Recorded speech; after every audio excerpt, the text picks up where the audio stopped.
Assalamualaikum warahmatullahi wabarakatuh. Shalom, Om Swastiastu, Namo Buddhaya, Salam Kebajikan, salam sejahtera bagi kita semua. Pertama-tama di sini saya akan menjelaskan tentang organisasi Islam yang ada di Indonesia. Perlu kita ketahui bersama, organisasi masyarakat atau ormas Islam di Indonesia itu terdapat banyak sekali. Namun saat ini yang terbesar itu ada dua yang perlu kita pahami atau perlu kita ketahui, atau istilahnya di Indonesia itu sekitar 40% lah, 40% atau sekitar 80% agama umat Islam di Indonesia itu menganut ajaran ini. Yang pertama ada Muhammadiyah dan yang kedua adalah Nahdlatul Ulama. Jadi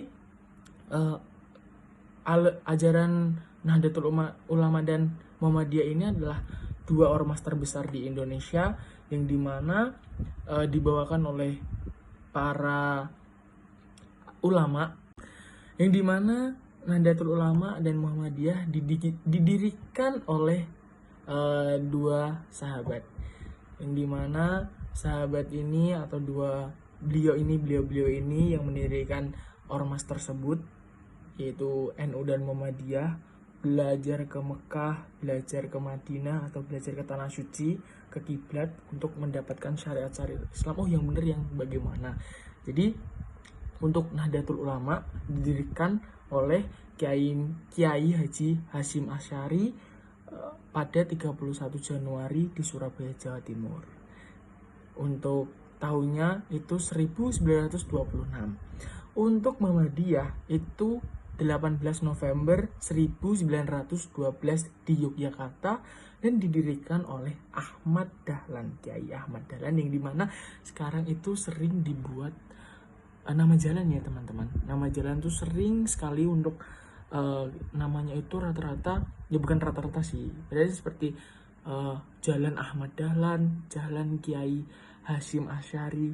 Jadi perlu kita pahami bersama, pokoknya di Indonesia itu ada dua ormas terbesar. Nah, di sini saya mendapatkan bagian yaitu dari materi peran organisasi Islam terbesar di Indonesia. Yang pertama itu ada Nahdlatul Ulama. Nah, di sini saya mendapatkan Nahdlatul Ulama, peran Nahdlatul Ulama di dua aspek. Yang pertama aspek agama dan yang kedua aspek pendidikan. Di sini saya akan menjelaskan agama dulu. Jadi peran dari Nahdlatul Ulama sendiri itu di aspek di bidang agama itu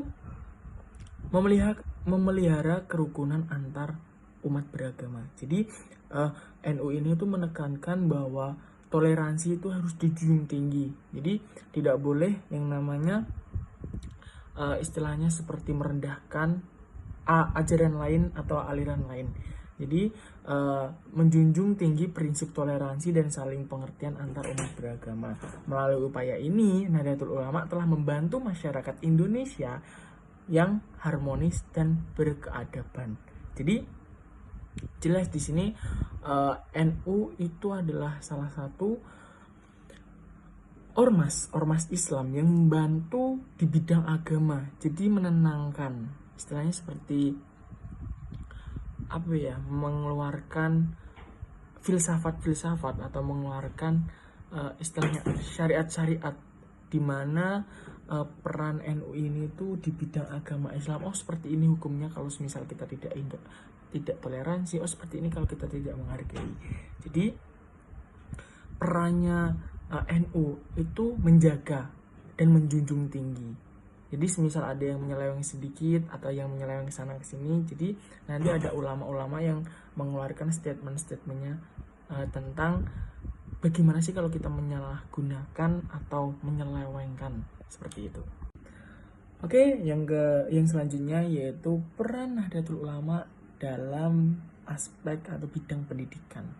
Jadi setelah didirikannya Nahdlatul Ulama oleh Kiai Haji Hasyim Asy'ari, Kiai Hasyim Asy'ari itu mendirikan sebuah madrasah atau sebuah pondok pesantren yang berada di samping pondok yang dulu sudah didirikan oleh Kiai Hasyim Asy'ari.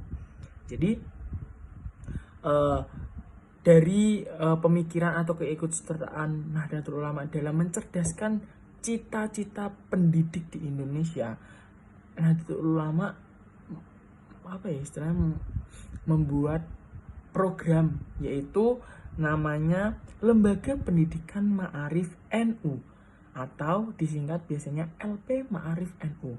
Lembaga ini merupakan salah satu aparat departementasi di lingkungan UN atau NU yang didirikan dengan tujuan mewujudkan cita-cita pendidikan. Jadi di sini jelas dari sebuah lembaga survei, lembaga ini berfungsi sebagai pelaksanaan kebijakan pendidikan NU yang ada di tingkatan pengurus besar, pengurus wilayah, pengurus cabang, dan pengurus majelis wakil cabang. Jadi seperti kayak IPPNU seperti itu. Jadi itu juga seperti ikatan pelajar NU itu juga program dari NU gitu, program Nahdlatul Ulama dalam bidang pendidikan yang mempunyai cita menjunjung tinggi toleransi serta menjunjung tinggi atau keikutsertaan dalam mencerdaskan cita pendidikan Indonesia. Sejarah berdirinya Nahdlatul Ulama lahir dari perlawanan pesantren terhadap kolonialisme dengan membentuk Nahdaul Watan atau Kebangkitan Tanah Air pada 1916. Cikal bakal itu kemudian terus berkembang, termasuk adanya perjuangan pesantren. Kala itu menolak pembatasan mazhab dan akhirnya membentuk Komite Hijaz yang diketuai oleh Kiai Haji Wahab Hasbullah. Kalangan pesantren yang terhimpun dalam Komite Hijaz dan koordinasi dengan beberapa kiai akhirnya muncul kesepakatan membentuk organisasi bernama Nahdlatul Ulama atau Kebangkitan Ulama pada 16 derajat 1344 Hijriah atau 31 Januari 1926 dengan Rais Akbar Kiai Haji Hasyim Asy'ari. Tujuannya menegakkan paham Ahlus Sunnah wal Jamaah dan akhirnya Kiai Haji Hasyim Asy'ari saat itu merumuskan kitab Kanun Asasi atau prinsip dasar dan kitab Itiqad Ahlus Sunnah wal Jamaah yang menjadi dasar warga NU dalam berpikir dan bertindak dalam bidang sosial, keagamaan, dan politik dalam perjalanan sosial politiknya. NU membentuk Masyumi bersama organisasi Islam lainnya pada 1945. Saat partai itu terbentuk, Kiai Haji Hasyim Asy'ari terpilih sebagai ketua Majelis Syuro. Pembentukan Partai Masyumi saat itu tidak lepas dari pandangan masa depan politik Indonesia setelah merdeka di tahun 1945. Namun di tahun 1952 NU keluar dari Partai Masyumi, kemudian berdiri sendiri sebagai partai politik NU, kemudian ikut pada pemilihan umum 1955 dan saat itu meraih 18,4% suara perjalanan sosial politik NU.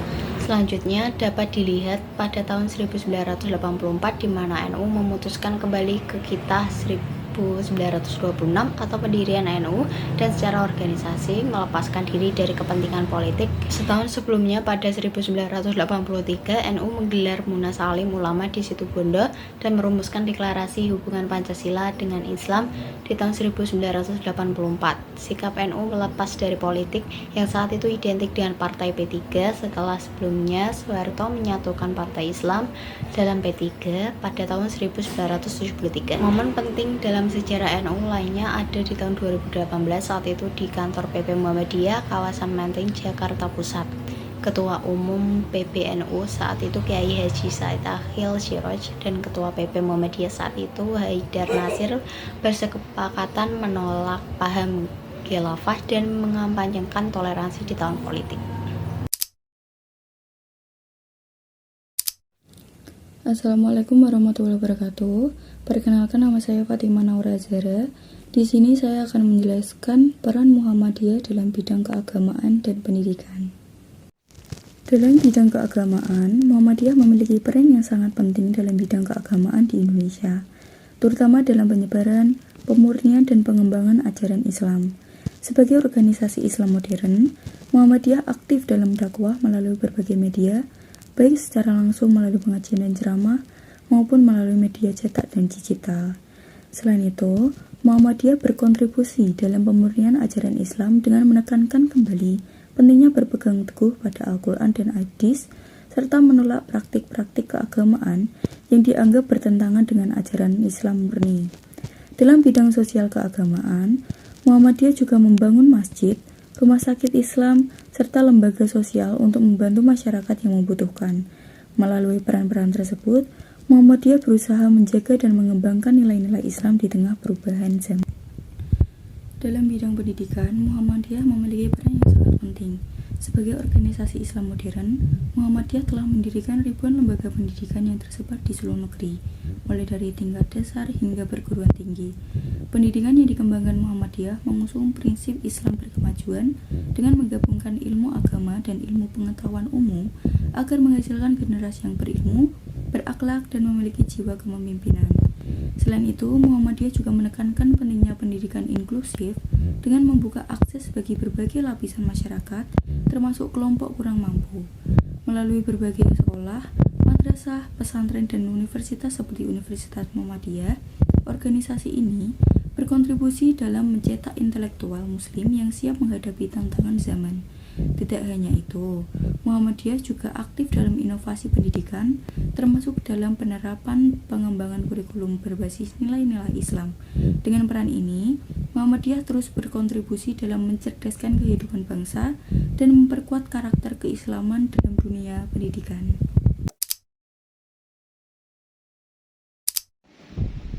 Saya Hendiana Kurnia Mukti akan menjelaskan Muhammadiyah dalam bidang kesehatan dan juga sosial. Untuk dalam bidang kesehatan sendiri, yaitu dimulai pada tahun 1920, di mana Muhammadiyah membuat sebuah program yaitu PKO, di mana penolong kesengsaraan umum, yang dimana di sini itu Muhammadiyah membantu orang-orang yang terkena penyakit dan juga orang-orang yang kekurangan gizi. Dan dari situlah menjadi awal mula didirikannya Rumah Sakit Muhammadiyah pertama pada tahun 1923 di Jogja, yang akhirnya berkembang dan dikenal sebagai Rumah Sakit PKU Muhammadiyah pada saat itu.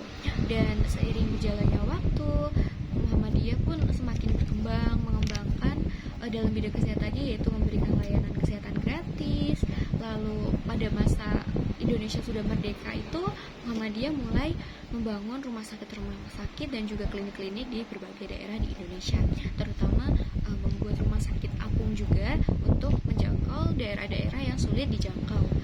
Dan juga selain itu, semakin modern zaman, pada zaman sekarang Muhammadiyah juga mulai mengembangkan dalam bidang kesehatannya ini dengan dicampurkan dengan teknologi seperti rekam medis lewat neurologi dan masih banyak yang lainnya.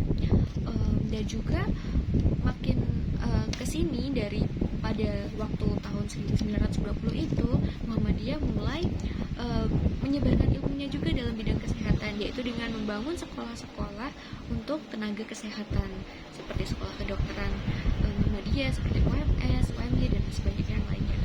Dan dalam bidang sosial sendiri itu dimulai pada tahun 1912 sampai dengan 1945 awalnya, di mana Bapak Kiai Haji Ahmad Dahlan ini mulai sadar bahwasanya banyak anak yatim piatu yang ternyata masih membutuhkan tempat untuk berlindung dan juga tempat untuk sekolah, dan masih banyak dan kebutuhan-kebutuhan lainnya yang mereka tidak terpenuhi karena mereka itu adalah anak yatim piatu. Maka dari itu Bapak Kiai Haji Ahmad Dahlan mendirikan banyak sekali panti asuhan pada saat itu. Dan sama seperti halnya yang tadi, semakin bertambahnya tahun, Muhammadiyah ini mulai berkembang dan mulai meluas, di mana mulai membuat panti jompo juga. Terus mereka juga dalam bidang sosial ini aktif untuk membantu orang-orang yang miskin, orang-orang yang membutuhkan. Mereka mengumpulkan dana sosial untuk membantu orang yang lebih membutuhkan, mengumpulkan zakat, dan juga mendirikan sebuah komunitas di mana dikenal sebagai Muhammadiyah Disaster Management Center, di mana komunitas ini itu berfungsi untuk membantu korban-korban bencana alam. Jadi seperti itu.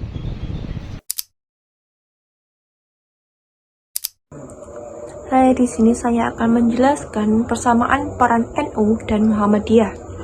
Yang pertama itu keduanya memiliki jaringan luas sekolah, pesantren, dan perguruan tinggi. Dengan NU itu memiliki pesantren dan Universitas Nahdlatul Ulama atau UNU, dan Muhammadiyah dengan sekolah modern dan Universitas Muhammadiyah atau UM. Yang kedua, keduanya mendorong pemahaman Islam yang terkait toleransi dan sesuai dengan budaya Indonesia. Yang ketiga, menjadi mitra pemerintah dalam kebijakan keagamaan dan sosial. Yang keempat, mengembangkan koperasi, usaha mikro, dan ekonomi berbasis keumatan. Yang kelima, berpartisipasi dalam forum internasional terkait keislaman dan perdamaian dunia. Nah, meskipun memiliki perbedaan fikih dan metode dakwah, keduanya tetap menjaga persatuan umat Islam dengan sering berkolaborasi dalam berbagai kegiatan keagamaan dan kebangsaan.